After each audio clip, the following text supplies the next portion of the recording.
Dr. Orlando Landrum, a Harvard and Cornell trained MD who specializes in interventional pain, regenerative medicine, and neuromodulation techniques. I've helped thousands of patients be able to get their lives back and eliminate their pain. Do you have back pain that's preventing you from being able to walk, that doesn't let you get through Walmart, doesn't let you get through Home Depot, doesn't let you be able to wash dishes or cook, and makes you have to sit all the time? If so, this is the video for you. Because what we're going to talk about is how to be able to biohack your pain, how to be able to improve your overall condition, and let you be able to ditch that cane, ditch that walker, and get you to being able to do the things that you want to be able to do. In this video today, what we're going to talk about is a treatment option that is called MILD. It stands for minimally invasive lumbar decompression. And it's a treatment that allows for you to be able to not have to go under invasive surgery, but instead allows for you to have a minimal procedure that gets you back to doing the things that you really want to be able to do. So, in talking about this, one of the things that we really need to have a discussion about is what is the underlying condition that's preventing you from being able to walk, that's preventing you from being able to do the activities that you really want to be able to do. And that element is something that's called spinal stenosis. Spinal stenosis is pain that's present in your back, and it's typically present when you stand for a period of time or when you walk for a period of time. It's caused by a narrowing of the canal. And that narrowing is the area of the canal that the spinal cord exists in that causes a squeeze. And it's improved traditionally when you bend forward. Many of my patients hate that because they feel like that bending forward gives them a classic older person's look, and they don't feel like an older person. And they're like, hey, I need to figure out how I can make it and force myself to stand up straight. And when I tell to them that it's in the textbooks, that bending forward is something that's called a shopping cart sign, that shopping cart sign, in essence, the reason why you bend forward is because it opens up the space by about 23%.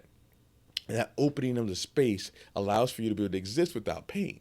So are there other ways to be able to open that space without full-blown surgery or without you being bent over on a walker?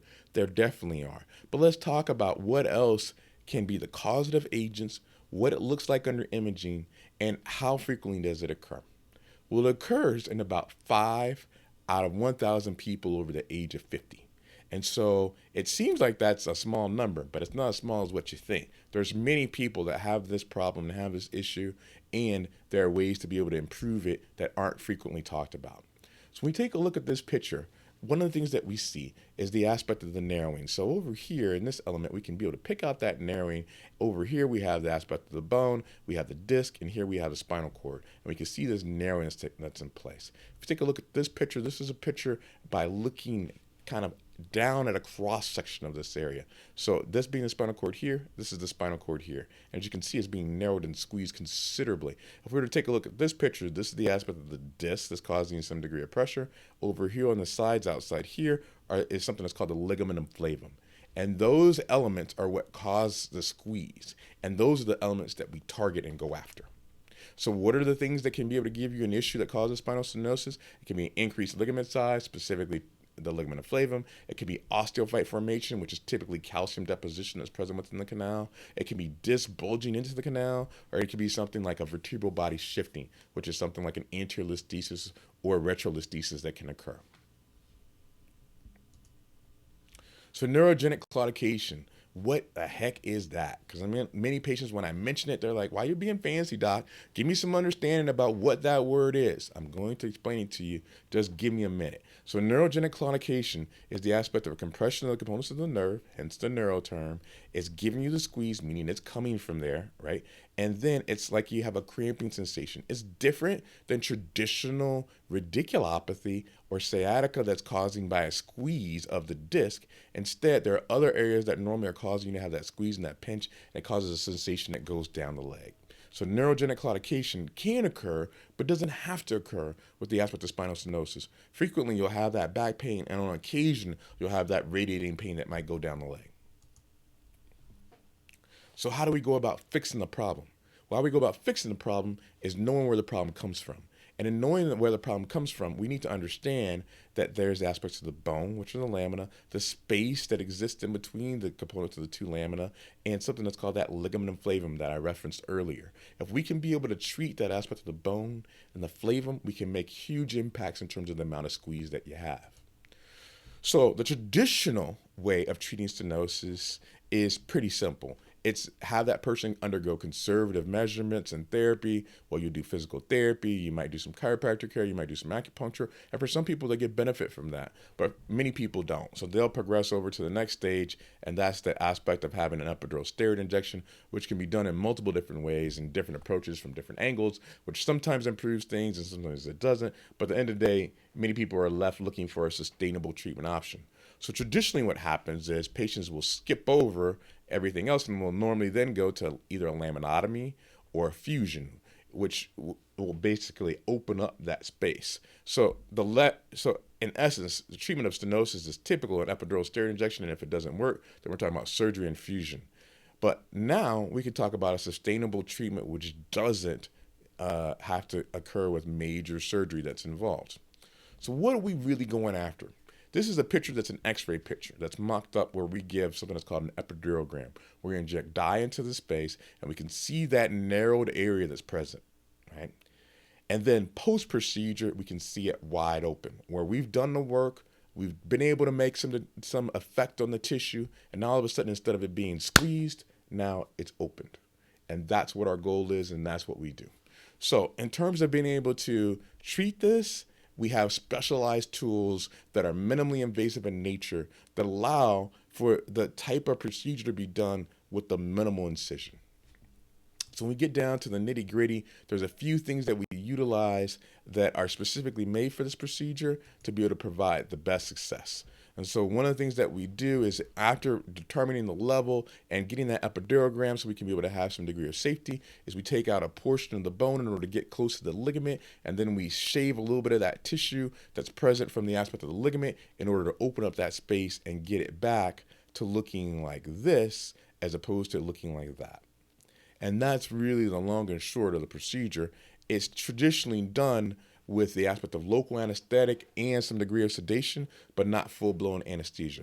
So many times patients will say, well, how safe is it? And it's interesting because a number of months or so ago, I had a number of docs that weren't within my specialty. They're like, well, I don't know about this procedure. It sounds like it's a little bit hokey and it might be able to put patients at risk. Like, well, it's a pretty darn safe procedure. Well, are there any studies that have been able to clarify whether safe procedures? As a matter of fact, it has been. And so when we take a look, there's been a number of studies that have looked at the likelihood of having adverse events. And adverse events being things like a dural tear, meaning so you get within the aspect and you have this leakage of CSF fluid that can cause all kinds of problems, or that patient having enough blood loss that you then have to have a transfusion or introduction of blood through an IV that's most of the time not your own, but sometimes can be, or you having another event in the operating theater, or afterwards you're having some problems that have to be addressed. We take a look at surgery compared to mild. Surgery fails hands down in terms of percentages. So dural tears about 9.2%, mild 0. Transfusions 14%, mild 0. Intraoperative events about 10%, mild 0. Postoperative events 12%, mild 0. Now, is it the case that mild has no potential issues? Yeah, there's some potential issues that occur, but they're so small and so minimal in nature. Why wouldn't you do this type of procedure to be able to get the type of success rates that we have? So we take a look at this and we compare this head to head. What are the things that we look at? If you're going to do a full-blown fusion, you're going to have to be an inpatient. You're going to need general anesthesia. If you're going to do mild, it's an outpatient procedure that does local anesthetic, that sometimes uses a MAC anesthesia, but nowhere near the degree of depth of anesthesia. So those people that have heart problems, those people that have lung problems, those people that have kidney problems, it's a potential option to be able to help you with. The incision length, as opposed to being 3 to 5 inches, is much smaller, somewhere around 5.1 millimeters. That doesn't require a stitch. The complication rates for traditional surgery can be as high as 23%. The documented rates for the aspect of mild is 0.03. So less than 1%, less than 0.5%, 0.03%.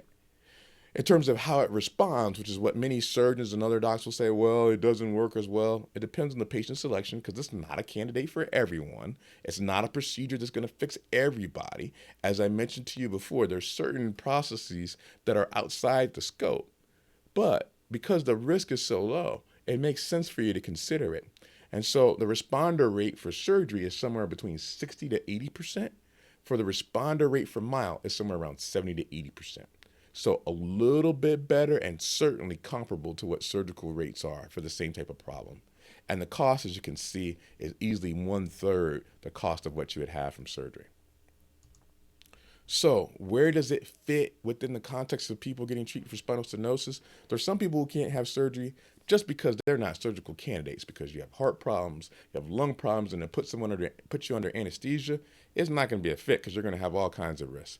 The others are people who don't want to have surgery. They're like, I don't want to be cut on like that. What can we do instead? And this is where this treatment comes to bear, and is another treatment option that we present to our patients on how can you be able to biohack your pain, be able to take control of your life, and get back to doing the things that you want to do. Thank you so much for your time, and have a great day. If you like this video, please hit the subscribe button and also give us a comment on the question of the day. Continue to look out for other videos that really help empower patients and give understanding about technology and treatment options that help patients get their lives back and be able to eliminate their pain. Thank you so much and have a great day.